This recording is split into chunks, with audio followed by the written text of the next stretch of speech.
Hello सांग मैंने जय जगन्नाथ। आज सका मु खाई बाहर जाइली मक्का कुआडे जाऊँगी देखु आग को जापर। मो पुओ जाइलु मुझे पी देती क्वास पानी मु पीले ऑरेंज मुझा पीऊँ देखु एटा किंतु मते जमा भल लागलानी।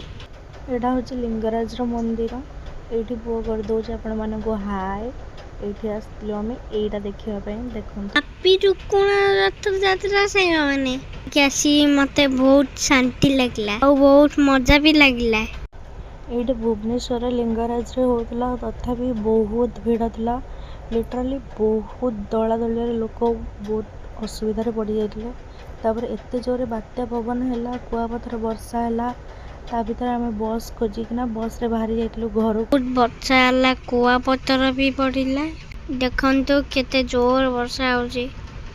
बस रे आसिकी भी आम बाटर ओदा हो जाइलु बहुत प्रोब्लेम रे पड़ जाइलु भाग्य भल बेसी किसी प्रोब्लेम रे पड़लुनी ठीक ठाक रे घरे पहुँची गलु ता भितर भी ये वर्षा होता जोड़ा कि जना पड़ूनी एतिक मो ब्लॉग शेष करुँची।